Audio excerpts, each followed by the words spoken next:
But nah, here's my issue. There are guys who know it's a bad deal and are willing to be the sacrificial lambs for it, but there's so many people willing to undercut them.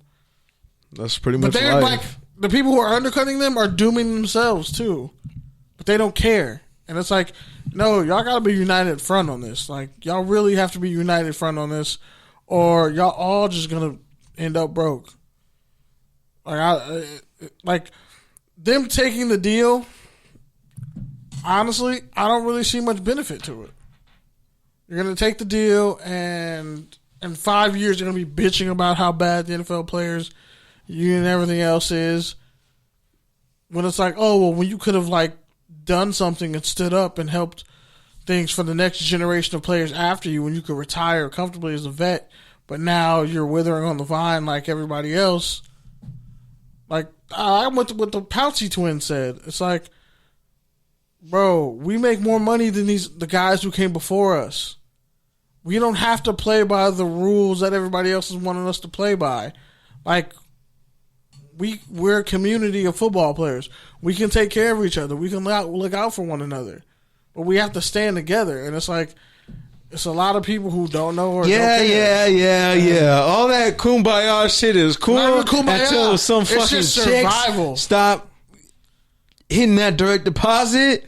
Okay, and that can happen motherfuckers is anyway. hungry. That can happen either way. All that shit is fine and dandy until motherfuckers is hungry. Okay, hypothetically speaking. Period. If you could stand and up... that's in any labor negotiation. That's just in life in general. I understand that.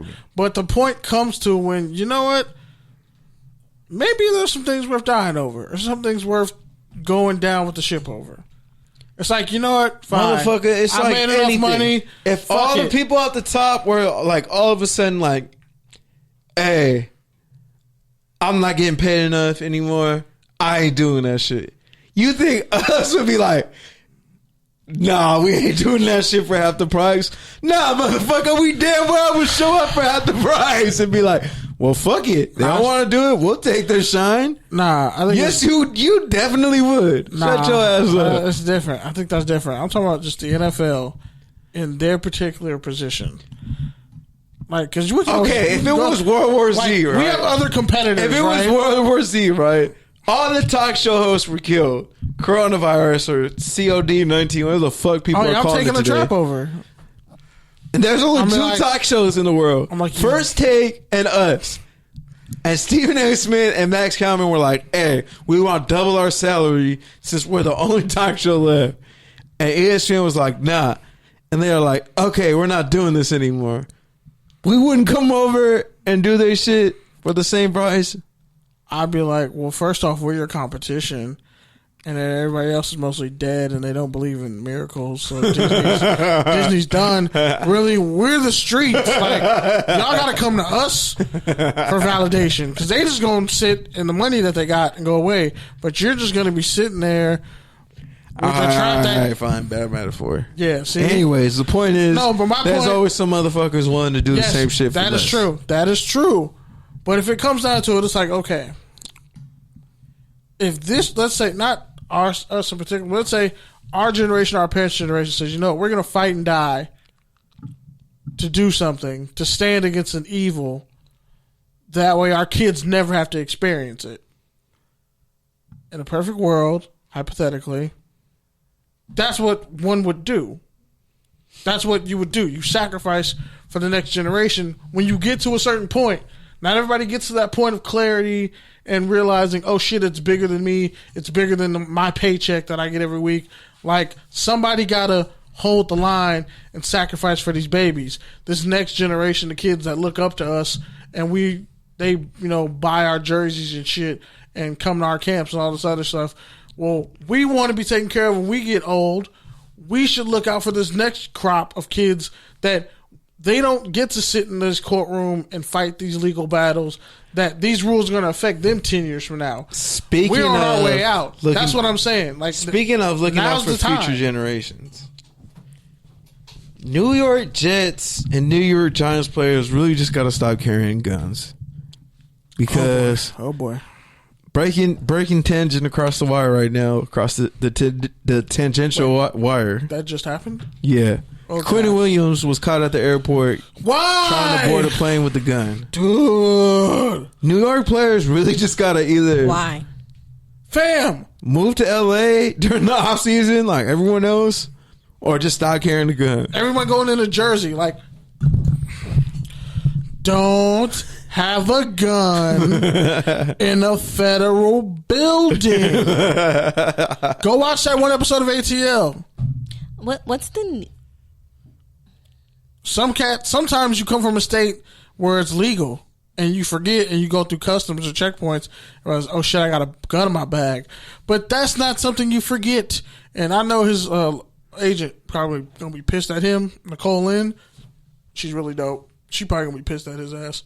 But hopefully it works itself out. Yeah, I'm sure it will, but still, man. You don't ever... It's an unnecessary situation. You have a fall guy or you have somebody drive across country. Again, I don't want to tell people how to get away with shit illegally, but it seems like it's coming to that. First, it was 157 pounds of weed, and you didn't realize maybe I should put pepper on the fucking tires so the dogs can't smell it.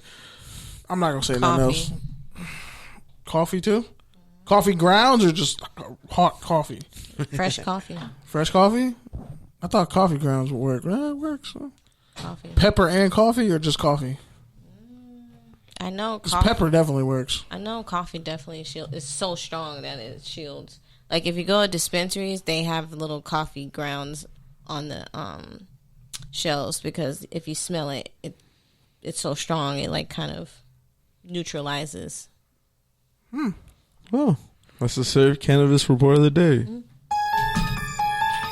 Hey, we just find you a segment. We need you to come in with facts like that every week. Dead ass. No, seriously, dead ass. I mean, I'm just saying, for me, I'm just trying to figure out what, I get that you have money and I get that, niggas is shiesty, but first of all, why are you still surrounding yourself around people where you have to carry a gun?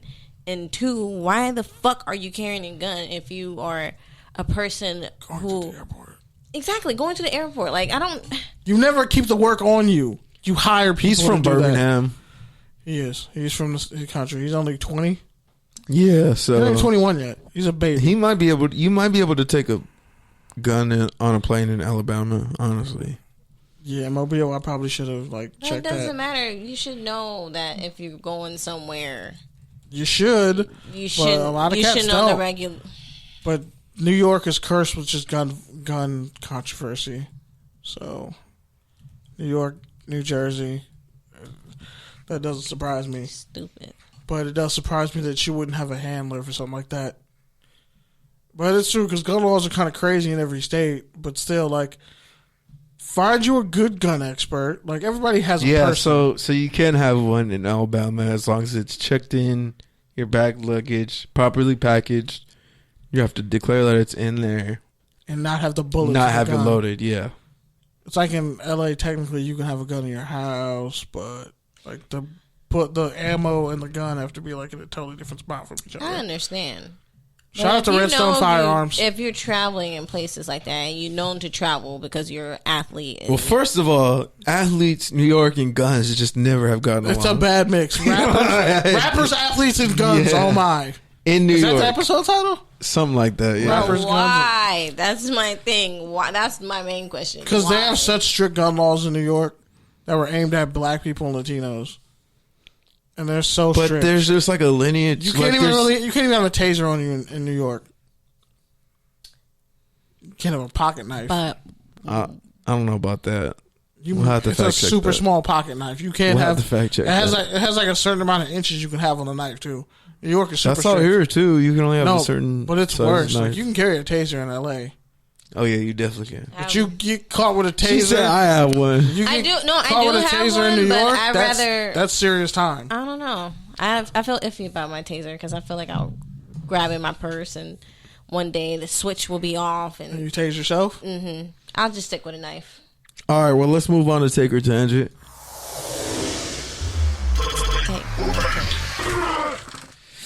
So, a move that went down this week, AJ Bouye,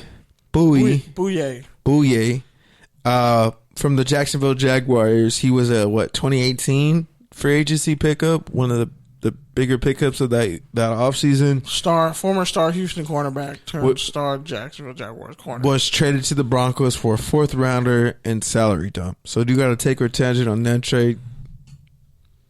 They really want to get rid of Chris Harris. Clearly. So this is kind of the way to do it. My take on it is his PFF numbers haven't been that great like the past 2 years. Oh my God. Why are you quoting PFF and you're the main person saying you don't like people quoting PFF? You're doing it. You're committing a self-fulfilling prophecy. Yep. You're eventually going to say fuck PFF in like 2 weeks. No, I'm not. Something like that. It happens all the time. You're quoting them now, but you'll realize one day. I don't have a problem with PFF. Like I said, I have a problem with the way people exploit PFF to sound smart. Yeah, but you're going to. Which is what I'm doing right now. That's what I'm saying. That's what I'm saying. Hey, motherfucker, I had a long week, all right? If I want to rely on PFF this week, leave me alone, okay? It's okay. I'm packing it in this week, all right? Listeners, if you hear me shout a PFF stat, just know I packed it in that week. Take all right? a shot. Just That's know. a lot of weeks, bro. Just know it. Just know. Take a drink. Take a bong rip. Hug a loved one.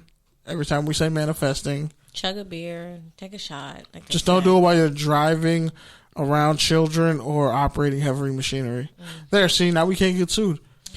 The other move that happened this week, the LA Chargers traded for Trai Turner. They sent their Pro Bowler left tackle, Russell Okung, to the Panthers in exchange for Turner. Do you got to take your attention on that deal? It's a really terrible trade on the Panthers' part because you're going to keep. It's really a bad trade on both sides. No, because Trai Turner's young, has 2 years left on his deal, his rookie deal, and how does he have 2 years? How does he have 2 years left on his deal if he's already been playing for 5 years? I mean, no, but he had an extension, so he has 2 years left in his current deal with the player option. So he's 26. He's super young. Okung is like what, 30, almost. He's had the injury last year where he had to sit out.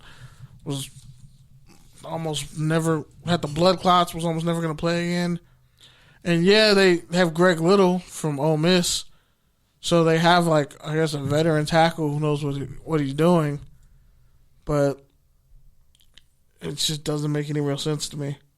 Yeah, like I said, I mean, even for the Panthers, even for the Chargers, though. No, but I mean, even for the Chargers, just because they already needed tackles, so I just felt like they needed better guards. Making that deal, they do need better guards, but he's 26. They still need tackles. They desperately need tackles. So they need tackles. Trading your best one, I don't know. But I mean, he didn't play. But he was hurt. Yeah, so he was hurt. He's 30, so that's a good. He's 31. 31. That's a good dump to pass off to the Panthers. But the Panthers, I gotta ask, like, what the hell are you guys doing now?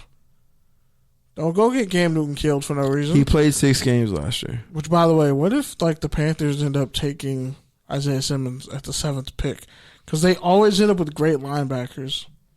Kuechly, Mark Fields, Julius Peppers was the 2nd overall pick. Dan Morgan was the 11th overall pick. Thomas Davis was the 10th overall pick. They always get great linebackers, bro. Because they're not afraid to take them. So they're probably going to get Isaiah Simmons? Something like that. That's scary. That's scary. Isaiah Simmons in the 3-4 Panthers defense with Shaq Thompson. I don't know. But, yeah, I just look back at that situation and I just don't know what the Panthers are doing. Now you have to get now you have to go sign a guard. Are you going to go after Brandon Sheriff? Because he's going to be the best guard out there, if not Joe Thuney. Yeah, I honestly don't know what either of those teams are doing. And they have tackles. That's why I was just like, when I saw that trade, I was like, this is both the most relevant and irrelevant trade I've seen at the same time. Like I guess they didn't want to pay Trai, but he was a 5-time Pro Bowler. Well, I think the Panthers are in for a full rebuild. Which is stupid because he's 26. Yeah, exactly. That's why I was just like, this trade doesn't make sense at all. The new coach, but you're keeping Cam. What are you doing? Trade just didn't make sense to me at all, but I was like, okay. I'm confused by it. It just doesn't make any sense. All right, next one. Chris Jones from the